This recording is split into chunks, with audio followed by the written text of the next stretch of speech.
Hello everyone, good morning সবাইকে। আজকে সকাল হলো, খুব সুন্দর মিষ্টি সকাল। 6টা বেজে গেছে, আমি ধরপর করে এবার জল টল তোলা হয়ে গেছে। আজকে দারুণ মজা, পুকুরের মাছ পেয়েছি। তো সকালটা খুব ভালো লাগলো। ঝাড় দেওয়ার সময় মাছ দিয়ে গেল হাতে, উঠোন ঝাড় দিয়েছিলাম তক্ষুনি। তো সকালবেলা চারাপোনা মাছ দেখে নিই কি সুন্দর চকচক করছে। কদিন আগে পুকুরে মাছ খেতে খুব মন যাচ্ছিল, আজকে পেয়ে গেছি। ভীষণ হ্যাপি, সকালবেলা মনটা খুশ হয়ে গেছে। পুকুরের মাছ তো দেখে একটু আনন্দ হলাম। ছোটো মাছ ভাগে পেয়েছি একটুখানি। তো দেখে নিই, এখানে আমি একটা করে প্রায় 300, 350, 400 মতন মাছ হবে। প্রচুর আনন্দ। তো আজকে সকালটা হ্যাপি হয়ে গেল মাছটা দেখে। তো কথাতে আছে না যে মৎস্যযাত্রা, মানে মৎস্য সকালবেলা ফার্স্ট দেখলে দিনটা ভালো যায়।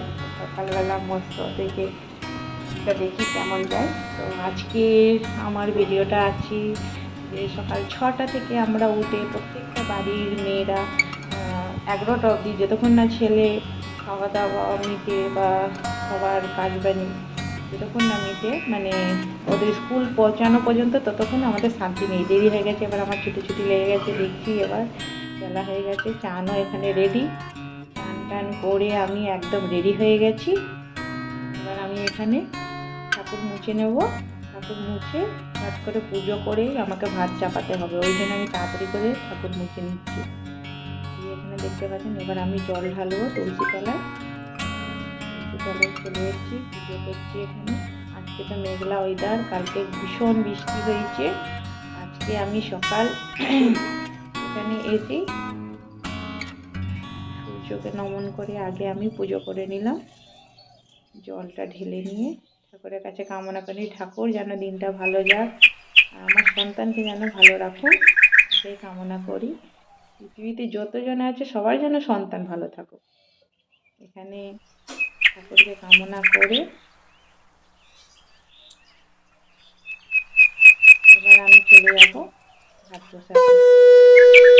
8টা বাজানো বাকি ছিল, 8টা বাজিয়ে উলুটা দিয়ে দেবো।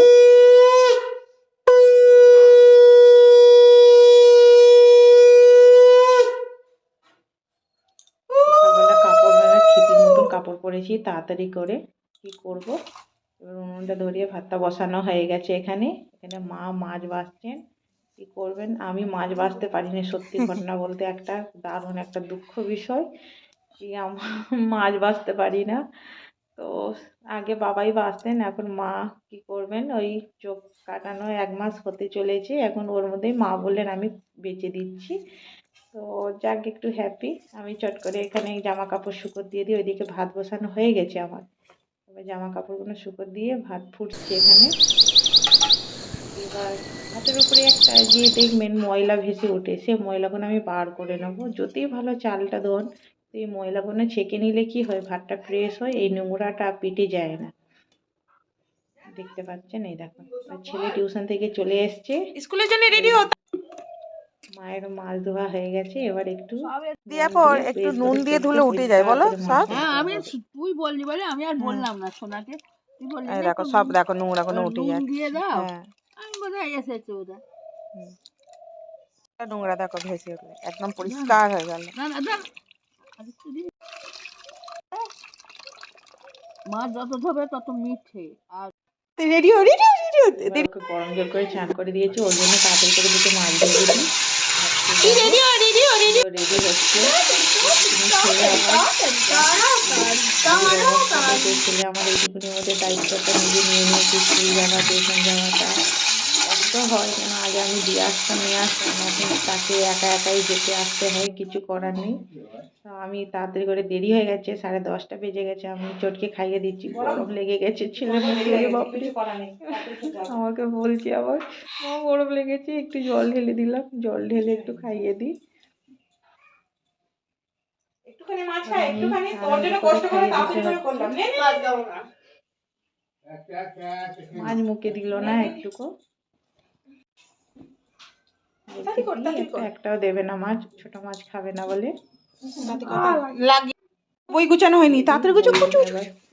ওর ওয়েট থেকে বয়ে স্লো করলে গাড়ি চলে যাবে 40-এ স্কুল আছে তাড়াতাড়ি করো তো পর তাড়াতাড়ি সাবধানে যাবে এই যে আমার ছোট্ট ছোট্ট পা দিয়ে হেঁটে যাচ্ছে স্কুলে।